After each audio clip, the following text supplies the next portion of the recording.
The job of Homeland Security needs to be to protect our homeland, to secure the border. And what we see now in the Biden administration is an open border policy that's putting Americans' lives at risk, that's increasing the drug trade, increasing human trafficking, and it's just a huge burden on the taxpayers. So the last thing we need to do is spend taxpayer dollars on some type of disinformation board so the Biden administration can try to spin that they're somehow doing a good job on the border, when I think the American people know that they're not.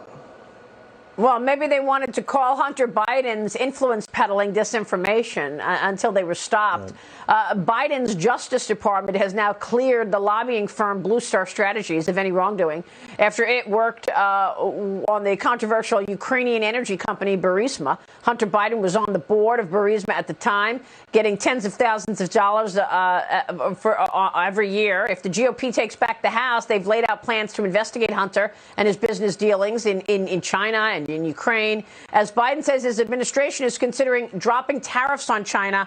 A lot to talk about this morning, Congressman. First of all, I want to point your attention to an op-ed in the New York Post today by Miranda Devine. She says justice is coming for the Dirty 51.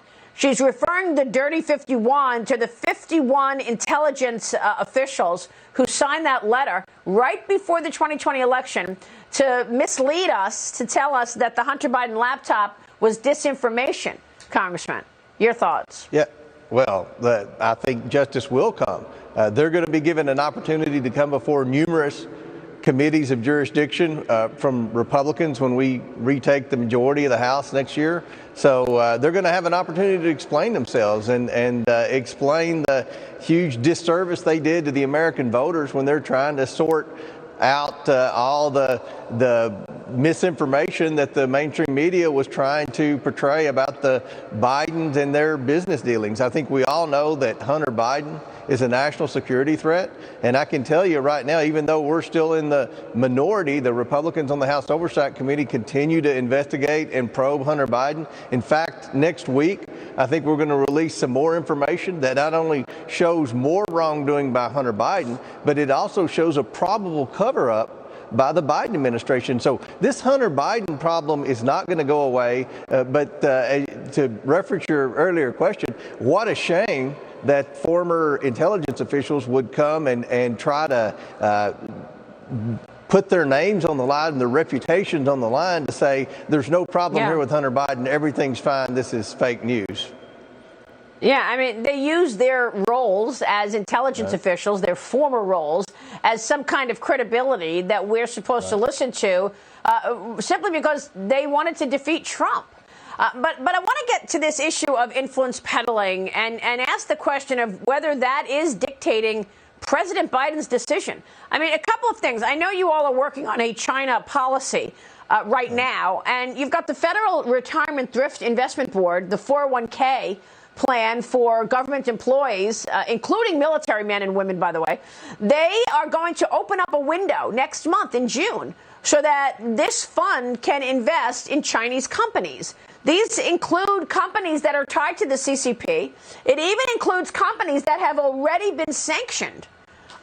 Is this going to happen, do you think? I've got the news right here. This government agency that oversees the retirement fund for 6 million federal government employees is poised to allow investments in Chinese firms linked to the Chinese Communist Party. So take that on, as well as the question of tariffs. I know that from day one when Joe Biden walked into the Oval Office, the CCP has been asking to remove the tariffs on Chinese goods.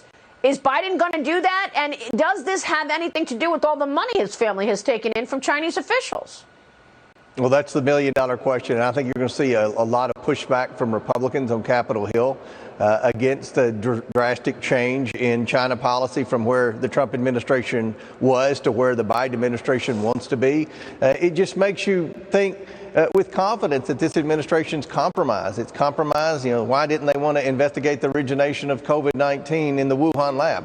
Why do they want to end all tariffs? Why do they want to invest Americans' savings in communist Chinese companies that don't play by the rules, that manipulate their currency, that steal our intellectual intellectual property and our patents. It doesn't make any sense, and it always leads back to Hunter. It always makes one wonder, is this administration compromised? And I think you're going to see more and more information trickle out about Hunter Biden, and now you're going to see more and more decisions made by the Biden administration that would lead one to believe that Joe Biden is in fact compromised by Hunter Biden's shady business dealings.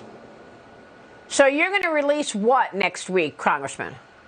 Well, we've got Hunter Biden's financial records. We have the hard drive. We've been poring over that hard drive, and I can tell you he's had a lot of violations that I don't think the average person would have been able to have gotten away with. The banks that he's dealt with, many of them are publicly traded brand name banks that you're very familiar with, Maria, any investor would be very familiar with. And the question is, why was he allowed to continue to bank with these banks? I mean, I don't think any American has had as many violations as Hunter Biden's had just with his banking accounts. And we're going to go into detail on that. We're going to talk about what Joe Biden did to change American policy with respect to some of these violations. You know, it all points back to Hunter Biden, and I think that this is a problem that's not going to go away, and the Democrats are starting to realize that here in Washington. Well, we got to jump, Congressman, real quick. Is he going to remove the tariffs on Chinese goods? Well, he hasn't consulted with Congress on that. I'm sure that comes as no surprise to you, but I think that any change in policy from the Trump administration with respect to China would be a huge mistake for Joe Biden. All right, Congressman, it's great to see you. We'll be waiting for your breaking news next week. Thanks for joining us this morning. Congressman James Comer joining us. We're going to take a short break.